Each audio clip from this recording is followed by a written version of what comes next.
Hello, thank you very much for tuning in. It's Stuart, Classical Record Collector. I unboxed this yesterday.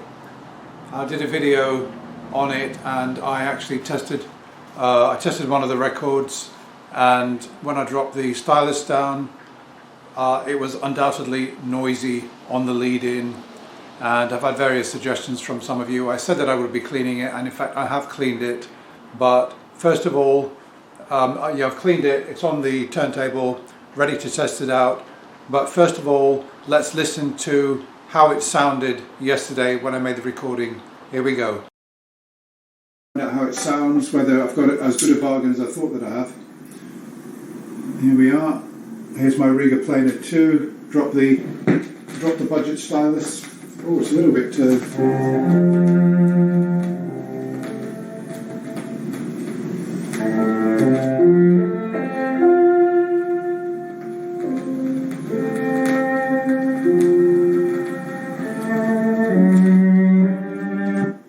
you can probably hear that's actually a bit noisier than I thought.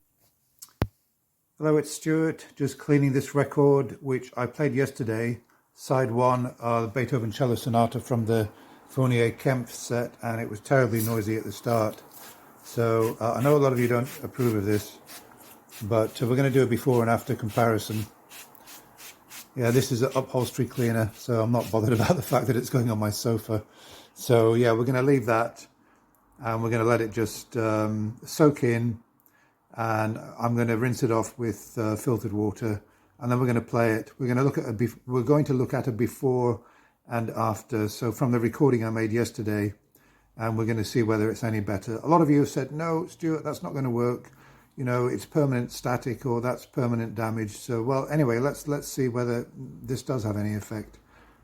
Okay, now let's see. What I did was, of course, I used my spray, which is this stuff, which I know a lot of people disapprove of. It can be bought from Halfords for about £8, and I found that it cleans records very well. So yeah, I sprayed onto the record. I let it settle down for a while, and then I used a sponge to sort of move it around and encourage the grime to come out of the grooves. I then left it for maybe 20 minutes, and then using filtered water, I rinsed it off, and then I rinsed it again. So I gave it 2 rinses, which I think was probably adequate. Then I dried it. Well, I let it dry. I don't use anything to dry it. I just let it dry in the room at room temperature. That took maybe about 2 hours, and then now I'm just going to play it now. So let's have a listen, find out how it sounds, and whether my method worked on this particular record. A lot of you thought that it's static and that it wouldn't stop, and it would continue to be noisy. But anyway, let's give it a try. Here we go. So it's Beethoven's Cello Sonatas.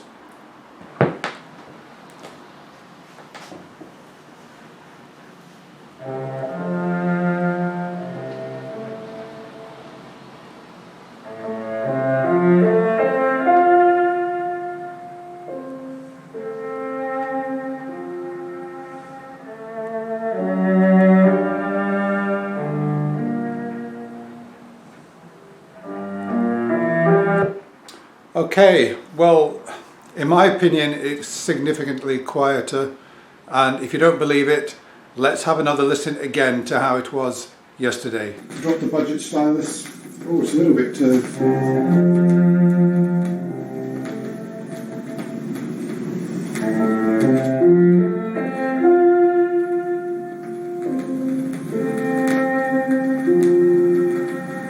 Okay, there we are. So I think that's made quite a significant difference. It's certainly a lot quieter than it was before.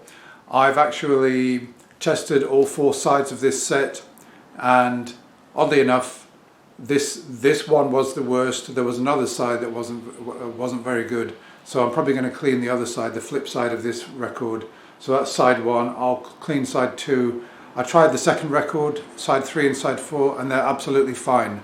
So I can't explain why this record's a problem. Maybe he played it more, and maybe he was, or whoever had the set, was taking the record out using the index finger and the thumb, and maybe over multiple playings. some grime built up in the grooves around the edge, which would explain it. But nevertheless, with my cleaning solution, I've managed to give it a good clean up and I'm quite happy with it. Okay, thank you very much for watching. Goodbye.